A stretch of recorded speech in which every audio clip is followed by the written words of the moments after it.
ये जो सैफ अली ख़ान की आजकल खबरें आ रही हैं कि उसकी जो 15,000 करोड़ की प्रॉपर्टी है जिसे इंडियन गवर्नमेंट एनिमी एक्ट के तहत जो है वो जब्त करना चाह रही है, ये सारी कहानी क्या है? अच्छा, वो बड़ी दिलचस्प बात है। एक तो उसका नाम जो एक्ट है, एनिमी प्रॉपर्टी एक्ट। हमारे यहाँ भी जो लोग हिंदू और सिख और दूसरे लोग जो यहाँ से छोड़ के गए हैं, दूसरे मज़हब के लोग, उनकी जायदाद हमारे पास भी मौजूद है। हमारे पास भी एक डिपार्टमेंट जिसे कहते हैं इवैक्यूई ट्रस्ट प्रॉपर्टी बोर्ड, उन्होंने बनाया हुआ एनिमी प्रॉपर्टी एक्ट। यानी कि चीन और पाकिस्तान, क्योंकि दुश्मन मुल्क हैं, जो लोग वहाँ से अपनी जायदाद छोड़ के हिंदुस्तान से चीन या पाकिस्तान गए हैं, या वो ममालिक जो कि उनके दोस्त ममालिक नहीं हैं, तो उन्होंने उनकी जो प्रॉपर्टी है उनको एनिमी प्रॉपर्टी एक्ट के तहत मुख्तलिफ वक्तों में बनते रहे। 62 में बना, 68 में बना, 2015 में, 2017 में उसके बाद अमेंडमेंट एक्ट भी बना। किस्सा ये है कि वो लोग, वो नवाबीन या वो बिजनेसमैन जो वहाँ से अपनी प्रॉपर्टी छोड़ के पाकिस्तान आ गए, उनकी प्रॉपर्टी एनिमी प्रॉपर्टी एक्ट के तहत हुकूमत भारत की मिल्कियत है। अच्छा, इसमें सैफ अली ख़ान का पाकिस्तान से क्या लिंक है? सैफ अली ख़ान के पाकिस्तान से बड़े गहरे लिंक हैं। अच्छा।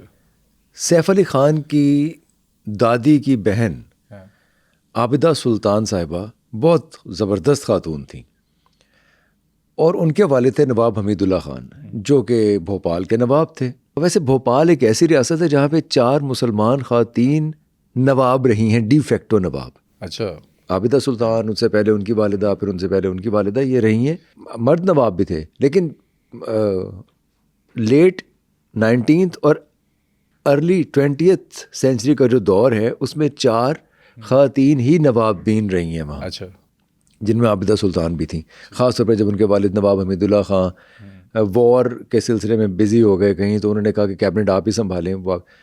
आबिदा सुल्तान, पहले मैं थोड़ा आबिदा सुल्तान साहबा का तारुफ करा दूँ, जो कि सैफ अली ख़ान की दादी की बहन है। ठीक है। जहाज़ वो उड़ाती थी। अच्छा। पोलो प्लेयर थी, टेनिस प्लेयर थी। बाल ये वो ज़माना देखिए कितना कंजर्वेटिव दौर है वो, आज के हिसाब से देखे तो। अपने बाल कटवाती थी और बिल्कुल किसी सिनफी तकसीम को या इम्तियाज़ को बर्दाश्त नहीं करती थी। जैसे मुग़लों के अंदर हम देखते हैं जहांआरा बेगम, वो भी ऐसी थी। हाँ, लेकिन जहांआरा बेगम, खैर मुग़ल दौर तो थोड़ा ज़्यादा पुराना हो जाता है, लेकिन जहांआरा बेगम बिजनेस वुमन थी। जहाज़ थे उनके अपने जहाज़ थे, वो बहुत पढ़ी लिखी भी थी, शायरी की भी शौकीन थी। आबिदा सुल्तान बेगम जो है वो एक रेबल थी, बाकायदा एक बागी थी। उस ज़माने की औरतें ऐसी नहीं थीं, इतनी बोल्ड, इतनी लिबरल, इतनी एनलाइटेंड, मर्दों के शाना बशाना काम करने वाली, बल्कि मर्दों को ले के साथ चलने वाली। यानी कि वो कैबिनेट की में थी। अंग्रेज़ के भी अगेंस्ट कोई उन्होंने कुछ किया? नहीं, अंग्रेज़ के ख़िलाफ़ तो नहीं थी। फिर रेबल कैसे? रेबल रिवायतों की रेबल थी। यानी उस ज़माने में औरतें पर्दा करती थीं, औरतें मर्दों के सामने बोल नहीं सकती थीं, औरतें ज़नान खानों में रहती थीं, और ये टेनिस खेलती थी, ये पोलो खेलती थी, मर्दों के साथ खेलती थी पोलो, ये बाल कटवाती थी। उस ज़माने में कोई तसव्वुर ही नहीं था बाल कटवाने का ख़ातीन का। मतलब इन्होंने किसी भी सूरत औरत को, और औरतों के लिए आवाज़ भी बहुत उठाई इन्होंने, किसी भी सूरत औरत को मर्द से कमतर हैसियत में नहीं जाना, और इसको अमली सबूत दिया। आबिदा सुल्तान बेगम वो थी। ठीक है। अच्छा, फिर वो सोशल वर्कर भी थी। बल्कि उनका पाकिस्तान आने का किस्सा भी ये है कि पार्टीशन के बाद जब पता चला कि एक ट्रेन आ रही है जो भोपाल जाएगी और वहाँ उसके अंदर रेफ्यूजीज़ होंगे, तो ये ख़ुद ट्रेन को रिसीव करने के लिए उन लोगों को वहाँ गई प्लेटफॉर्म पे, और इन्होंने देखा कि ट्रेन में लाशें पड़ी, कटी फटी लाशें, एक बंदा भी ज़िंदा नहीं था। तो ये बड़ा इनके दिल पे ये ग्रां गुज़रा, बड़ा मुश्किल से उन्होंने ज़ब्त किया इस चीज़ को, क्योंकि इंसान दोस्त थी बहुत ज़्यादा। खैर, कहा यह जाता है कि इन्होंने फिर भोपाल छोड़ा और अपने बेटे शहरियार ख़ान के साथ, शहरियार ख़ान आप जानते ही होंगे जो पीसीबी के चेयरमैन भी रहे हैं जी, वो इनके बेटे थे। अच्छा। शहरियार ख़ान और आबिदा सुल्तान 13 बरस की थीं जब वो खेल रही थी कहीं, तो उन्हें बुलाया गया और ये कहा गया कि ज़रा बात सुनो, ये कपड़े पहन लो, ये ज़रा बाल बना लो, जो जैसे भी थे बाल। उसने बना, उसका ख्याल है कि मुझे हर बार किसी ना किसी एडवेंचर के लिए बुलाया जाता है, तो अब भी कोई एडवेंचर होगा। तो वो एडवेंचर नहीं था, वो उनकी शादी थी। वो 13 बरस की उम्र में एक छोटी सी रियासत के एक राजा थे, उनके साथ उनकी शादी हो गई। शादी वो कबूल करने वाली खातून ही नहीं थी उस अंदाज से। कुछ अर्सा शादी चली, नाचाकी रही, शहरियार पैदा भी हुए, लेकिन उसके बाद उन्होंने तलाक ले ली। उन्होंने कहा मैं दरअसल मुझे ये एक कबूल ही नहीं है कि कोई मेरे साथ मौजूद हो मेरी आरामगाह में, मुझे कबूल ही नहीं है, मुझे ये ज़िंदगी ही पसंद नहीं है, मैं इस ज़िंदगी का बोझ ही नहीं बर्दाश्त कर सकती कि कोई अपनी मनमानी करे। तो खैर उन्होंने उन्हें छोड़ दिया। अब एक केस शुरू हो गया जो कि कस्टडी का केस था, और बड़ी परेशानी रही। ये किसी भी चीज़ को बहुत ज़्यादा लटकाने और उसके बारे में परेशान रहने वाली खातून नहीं थी, मसलों का फौरी प्रॉब्लम सॉल्वर थी। इन्होंने इसका हल ढूंढ लिया इस कस्टडी के केस का। इन्होंने गाड़ी निकाली, अपने एक्स जो इन लॉज थे उनके घर पहुंची, अपने शौहर के बेडरूम में गई और उसके सामने एक पिस्तौल रख दिया और उसे कहा कि मुझे गोली मार दो, वरना मैं तुम्हें गोली मार दूंगी, लेकिन ये केस ख़त्म होना चाहिए कस्टडी का। हम दोनों में से कोई एक रहेगा जो शहरियार को पालेगा। फिर केस ख़त्म हो गया। तो खैर फिर तकसीम हो गई। तकसीम के बाद ये शहरियार को लेके और पाकिस्तान आ गई। पाकिस्तान आने के बाद भी बहुत से काम किए। ब्राज़ील में एम्बेसडर बना दिया गया उन्हें, लेकिन उन्हें वो काम को बहुत ज़्यादा पसंद नहीं आया। 18 महीने बाद ही वो रिज़ाइन करके वापस आ गई। फिर मोहतरमा फ़ातिमा जना की कैंपेनिंग करती रही वो, और उनकी वफ़ात 2002 में हुई है। अच्छा, आबिदा सुल्तान साहिबा की, और 1913 में वो पैदा हुई थी। माशाल्लाह बड़ी लंबी और भरपूर ज़िंदगी उन्होंने गुजारी और बहुत अच्छी तरबियत अपने बेटे की भी की बहरहाल, और पाकिस्तान की भी बहुत खिदमत की उन्होंने। उन्हें भारत ने वापस भी बुलाया कि आप वापस आ जाए, हम आपको नवाब का टाइटल देते हैं, आप नवाब ऑफ भोपाल बने। और भी बड़े लोगों को बुलाया था, जैसे पंडित नेहरू ने बड़े गुलाम अली ख़ान को बुला लिया था वहाँ। फिर कुछ हमारी ख़ातीन थी जैसे क़ुर्रतुल ऐन हैदर, यहाँ आई पाकिस्तान, उनका दिल नहीं लगा, वापस चली गई। जैसे साहिर लुधियानवी थे, वो यहाँ आए कुछ अरसे के लिए, फिर वापस चले गए। ऐसे बहुत से लोग थे जो यहाँ आए लेकिन वापस चले गए, लेकिन ये नहीं गई, ये पाकिस्तानी में रहीं और बड़ी कमिटेड रहीं अपने नज़रियात से। वही जो एनलाइटनमेंट और लिबरलिज़म की जो इनकी थ्योरी थी उसके साथ कमिटेड रहीं। तो ये थी आबिदा सुल्तान। जब इन्हें कहा गया कि आप वापस आ रहे हैं, नवाब ऑफ भोपाल आपको बना देंगे, तो उन्होंने कहा कि ये जो 15,000 करोड़ की जायदाद जिसका आजकल बड़ा चर्चा है, जिसमें फ्लैग स्टाफ हाउस है, जिसमें नूरुस्सबा पैलेस है, जिसमें दारुस्सलाम बंगलो है, जिसमें अहमदनगर का पैलेस है, ये सारे कुल मिला के 15,000 करोड़ की जायदाद बनती है।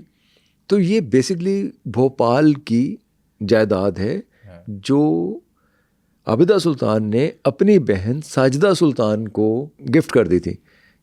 तो साजिदा सुल्तान साहिबा के पोते हैं सैफ अली ख़ान, जिसकी वजह से इनको ट्रांसफ़र होगी विरासत में।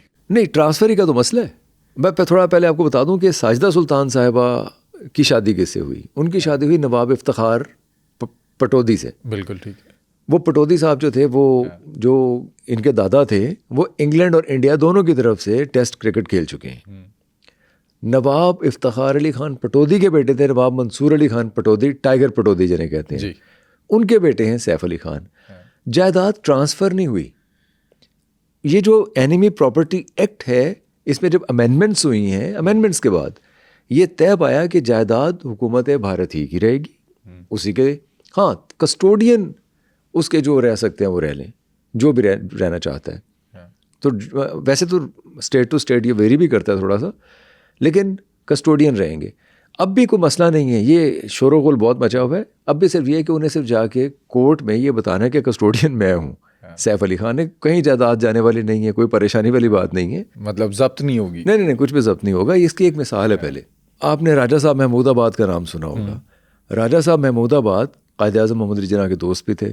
1952 में वो इंडिया छोड़ के पाकिस्तान आ गए थे, लेकिन उनके बच्चे वहीं रहे थे। अच्छा। उनके बच्चों ने कोर्ट में केस किया। जब उनकी जायदाद को जब्त करने का वक्त आया या जब्त करने की बातें होना शुरू हुई, तो वो गए कोर्ट में, उन्होंने केस किया और केस जीत लिया। अच्छा। तो वो जायदाद उनको मुंतकिल हो गई। ये जायदाद भी इन्हें मुंतकिल तो नहीं होगी, लेकिन ये कस्टोडियन बहरहाल रहेंगे, कस्टोडियन बदलता रहेगा, लेकिन इनहेरिटेंस नहीं होगी। अच्छा, लेकिन ये बेच भी तो नहीं सकते होंगे? नहीं, इनकी विरासत है ही नहीं, इनकी मिल्कियत इनफैक्ट है ही नहीं, कस्टोडियन है, ये मतवली हैं, आप ये समझ लीजिए। जैसे किसी दरबार के मतवली होते हैं ना, अब उसको बेच तो ये जायदाद को बेच नहीं सकते, ना बेच सकते हैं, यहाँ अपने इस्तेमाल में रख सकते हैं। लोग जो कंफ्यूज कर रहे हैं ना, वो भोपाल की जो नवाब हमीदुल्लाह खान की जो जायदाद है, जो आबदा सुल्तान की जायदाद है, उसको कंफ्यूज कर रहे हैं पटौदियों की जायदाद के साथ। अच्छा, पटौदियों की जायदाद फ़र्क है। पटौदी तो वो एक अलहदा छोटी सी एक रियासत है। वो रियासत उन्हें दी गई थी एक अफ़गानिस्तान से आए हुए अंग्रेज़ों के एक वफ़ादार मरहटों के ख़िलाफ़ जिन्होंने उन्हें सपोर्ट किया था अंग्रेज़ों को, उनके इनाम के तौर पे पटौदी की रियासत उन्हें दी गई। यानी कि नवाब मंसूर अली ख़ान या नवाब इफ्तिखार ख़ान पटौदी, इनके जो जद्दे अमजद हैं वो अफ़गानिस्तान से आए थे। अच्छा, ठीक है। यानी सैफ अली ख़ान के जो वालिद हैं, वो उनका शजरा नस्ब जाके मिलता है अफ़गानियों के साथ। तो वो अफ़गानिस्तान से आए थे, मरहटों के ख़िलाफ़ अंग्रेज़ों का साथ दिया, जिसकी वजह से पटौदी रियासत उन्हें मिली। वो पटौदी, वहाँ एक बहुत बड़ा महल है, कोई 150 कमरे हैं उसके, बड़ा ज़बरदस्त लेविश, बहुत शानदार कॉरिडोर्स हैं, बहुत वहाँ शूट भी होते हैं। वीर ज़ारा भी वहाँ शूट हुई थी और बहुत सी फिल्में वहाँ शूट हुई हैं। तो वो एक जैसे तारीख़ी फिल्में कुछ अगर बनाई जाती हैं तो वो पटौदी हाउस जो है उसको वो करते हैं। तो पटौदी हाउस का कोई मसला नहीं है, वो सेफ़ है। वो सेफ़ है, मतलब सेफ़ है जब तक कि वो, क्योंकि वो हुकूमत है तो वो भी हुकूमत भारत का ही तसर्रुफ़ है उस पर। इन्होंने वो दे दिया था एक होटल को, वो लीज़ पे रहा। अब वो लीज़ ख़त्म होने के बाद इन्हें दोबारा मिल गया, तो अब सैफ अली ख़ान पैसा वैसा लगा रहे। तो मैं अर्ज़ ये करना चाह रहा हूँ कि पटौदियों का जो महल है वो फ़र्क है भोपाल की जायदाद से, जिस पर अभी बात चल रही है, जिस पे अभी 15,000 करोड़ जिसकी है और बात चल रही है। हिंदुस्तान में इस वक्त कुल 9,400 जायदादें हैं जो कि एनिमी प्रॉपर्टी एक्ट के तहत आती हैं, और इनका तखमीना लगाया गया क्योंकि इसको वो मुख्तलिफ जायदादों को बाज़ औक़ात वो नीलाम भी कर देते हैं। तो इनकी नीलामी के लिए जब अंदाज़ा लगा तो 1 लाख करोड़ रुपए की जायदादें ये बनती हैं सारी की सारी। इसके अंदर जो कायदे आज़म मोहम्मद अली जिन्ना है उनका घर भी है। बिल्कुल, कायदे आज़म मोहम्मद अली जिन्ना का घर भी इनके अंदर है, इन्हीं जायदादों के अंदर 9,400 जो जायदादें हैं। अच्छा, जो पाकिस्तान के अंदर लोगों की जायदादें थी वो उनको मिली, जो पाकिस्तान के अंदर नवाब थे, या उनको भी हुकूमत ने अपने ज़ेरे असर लिया? देखें, जो हिंदूज़ और सिख यहाँ से छोड़ के इंडिया गए, उसके लिए पाकिस्तान ने एक बोर्ड बनाया जिसे कहते हैं इवैक्यूई ट्रस्ट प्रॉपर्टी बोर्ड। ये हमारे यहाँ जितने भी मंदिर हैं और जितने भी मजहबी जगह हैं या हवेलियाँ हैं जो छोड़ के गए, वो सब के सब उस इवैक्यूई ट्रस्ट बोर्ड के ज़ेरे अंसराम हैं, अब भी हैं। अभी लाहौर के अंदरून, लाहौर में हम चले जाते हैं तो जो, या बाहर भी शीतला मंदिर या जो भी मंदिर हैं, वो सारे के सारे इवैक्यूई ट्रस्ट बोर्ड के ज़ेरे असर आते हैं। बल्कि हमें बाज़ औक़ात अगर किसी को किसी मंदिर का विज़िट करवाना हो, भारत से जब कोई दोस्त आते हैं, तो हमें इवैक्यूई ट्रस्ट बोर्ड वालों से ही गुजारिश करना पड़ती है। इदारा अच्छा है लेकिन बहुत फ़ाल नहीं है, बहुत ज़्यादा काम नहीं कर रहा। अगर इवैक्यूई ट्रस्ट बोर्ड वाले हमारे यहाँ पाकिस्तान की बात कर रहा हूँ, अगर वो काम करें, जैसे मंदिर हैं वो बस पड़े हैं, मंदिर हैं, वो इर्द गिर्द लोगों ने सेवैयाँ बनाने का काम शुरू किया हुआ है, किसी ने घर बना लिए हैं, ऐसी है। अगर आप उन्हें उसकी थोड़ी बहुत तज़ीन व आराइश करें, ठीक करें, उनको रिपेयर करें, तो वो बड़ी ज़बरदस्त किस्म के हमारे हेरिटेज में शामिल हो सकते हैं। अच्छा, ये जो बात कर रहे हैं हम आबदा सुल्तान के जो पैलेस हैं, ये उन्होंने ख़ुद बनवाए या उनको ये मिले? देखिए भट्ट साहब, जो ये सब कुछ आया तो अंग्रेज़ों के साथ वफ़ादारी के नतीजे में था। अंग्रेज़ आपसे खुश हुआ, आपने कभी मराठों के ख़िलाफ़, कभी पंजाबियों के ख़िलाफ़, कभी आपने खरल के ख़िलाफ़, कभी निज़ाम के ख़िलाफ़, कभी कि जहाँ अंग्रेज़ को आपने सपोर्ट किया अपने लोगों के ख़िलाफ़ किसी न किसी तरीके से, वहाँ आपको जायदादें मिली। अच्छा, ये जो दुश्मन एक्ट लगाया है, ये तो फिर जो इंडिया के अंदर भी हैं वो उन सब पर भी लगना चाहिए। वो भी तो, अंग्रेज़ भी तो दुश्मन था। ज़रूरी थोड़ी है कि पाकिस्तानी अगर कोई है उसकी जायदाद सिर्फ दुश्मन एक्ट में आएगी। ये बहुत ही अच्छी बात है, बहुत ही अच्छी बात है। मुझे तो हंसी आती है कि इंडिया के अंदर की एनिमी प्रॉपर्टी एक्ट, भाई आप एनिमी कौन है? एनिमी सिर्फ पाकिस्तान या चाइना तो नहीं है ना। एनिमी तो आपका सबसे बड़ा अंग्रेज था। यही तो हमारी लड़ाई है, यही तो हम कहते हैं, इनको भी कहते हैं पाकिस्तान में, पाकिस्तानी इदारों को भी कहते हैं और हिंदुस्तानी इदारों को भी कहते हैं कि आपका असल दुश्मन तो अंग्रेज था। अगर वो कोई जायदाद छोड़ के गया, कोई जीपीओ की इमारत, कोई हाई कोर्ट की इमारत, बिल्डिंग है, वो ठीक है, वो आपने अपने तसर्रुफ में ले ली, लेकिन एक्चुअली तो वो आनी चाहिए एनिमी प्रॉपर्टी एक्ट के अंदर, वो आनी चाहिए। अच्छा, ये जो रियासतें होती थी ये जानशीनी से मिलती थी या जंग जीत के? दरअसल जानशीनी ही से मिलती थी, लेकिन जब कोई दूसरी रियासत हमला कर दिया करती थी और उस पर काबिज हो जाया करती थी तो ज़ाहिर है वो अपना कोई बंदा जो है वहाँ पे बिठा दिया करते थे ला के। अब उस पर दो सूरतें थी। बाज़ औक़ात ये होता था कि आपने किसी जगह हमला किया, उनको अपना मुती बना लिया, वो आपको लगान देंगे, वो आपको मालिया देंगे, वो आपको फ़ौज देंगे, कहीं लड़ने की ज़रूरत पड़ेगी तो वो आप उनको सिक्योरिटी देंगे। इस तरह के कुछ अग्रीमेंट हो जाया करते जो मुग़लों में हमें जगह जगह नज़र आते हैं। यानी मुग़ल शाही जो हुकूमत है वो प्रोटेक्शन देगी और जो रियासतें हैं वो उन्हें ख़राज देंगी या उन्हें मालिया देंगी, उन्हें फ़ौज देंगी जब ज़रूरत पड़ेगी। ये सब अग्रीमेंट्स हमें होते हुए नज़र आते हैं। और जो मुग़ल है प्रोटेक्शन जो दे रही है वो दूसरी रियासत से बचाने के लिए? प्रोटेक्शन सिर्फ रियासतों के ख़िलाफ़ नहीं थी, वो उन लोगों के जो लुटेरों के ख़िलाफ़ भी थी। जैसे हिंदुस्तान के अंदर ही कुछ कबाइल थे वो अटैक कर दिया करते थे, जैसे हमने जिक्र किया अक्सर तो लाहौर बहुत दफ़ा लूटा है। जो भी अमीर रियासत हुआ करती थी, जो खाती पीती रियासत थी, उस पर अटैक कर दिया करते थे कबाइल, ट्राइब्स। उनसे प्रोटेक्शन देने के लिए भी फिर शाही फ़ौज भी जाया करती थी। तो इस तरह एक इंटरडिपेंडेंस का एक तरीका था जो डेवलप हो चुका था मुग़लों तक और मुग़लों के बाद तक। एक रियासत के अंदर जो आम बंदा है उसके ऊपर अगर कोई मुग़ल हुकूमत की तरफ से ऑर्डर जारी होता है तो उस पर कोई असरअंदाज होता है या वो रियासत के जो अहकामात है वो सिर्फ मानता है? नहीं, आम तौर पे ऐसे नहीं था।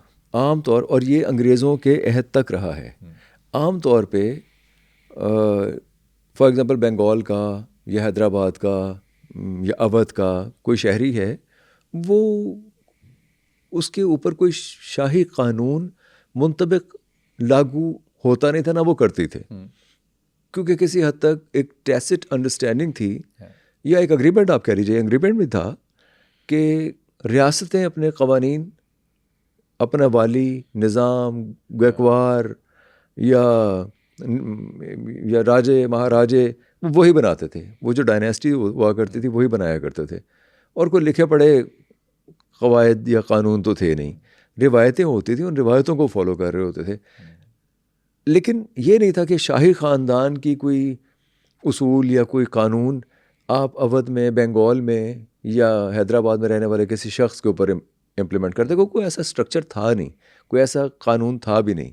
वो पाबंद नहीं थे इसको मानने कि हाँ, जो डायनेस्टी थी, जो हेड ऑफ़ द गवर्नमेंट था, वो पाबंद था उस अग्रीमेंट का जो मुग़लों के साथ उन्होंने किया होता था, उसके वो पाबंद थे। अगर वो उसमें हेराफेरी करते थे और अपना फ़र्ज़ पूरा नहीं करते थे तो फिर जंगें हो जाया करती थी। अच्छा। फिर हमें नज़र आता है ना, हमने डिस्कस किया, शाहजहां भी जा रहा है दक्कन में लड़ने के लिए, बंगाल में जा रहा है परवेज़ लड़ने के लिए, और सिंध में आ रहा है शाहजहां का भी लड़ने के लिए। तो भाई वो जाया करते थे, वो जाके अगर कोई बगावत थी, बगावत यही थी, आपने मालिया देना है, आपने रकम देनी है, लगान देना है, पैसे देने हैं शाही डायनेस्टी को। अगर आप दे रहे हैं तो ठीक है, अगर आप नहीं दे रहे तो आप भागी। तो उस बगावत को कुचलना फिर उनका फ़र्ज़ था, आपको स्टैंडर्डाइज़ करना ज़रूरी था। ये मुग़ल किया करते थे। और वैसे भी हम देखते हैं कि हिंदुस्तान के अंदर जब भी कोई जंग हुई वो सिर्फ पैसे के लिए हुई, ताकत का इस्तेमाल जब भी हुआ तो पैसे के हसूल के लिए हुआ। सिर्फ हिंदुस्तान में नहीं भट्ट साहब, पूरी दुनिया में, इंसान की पूरी तारीख़ में आज तक जितनी भी जंगें हुई, वो कॉमरेड लेनिन एक बड़ी ज़बरदस्त बात किया करते थे कि wars are horrible but they are horribly profitable.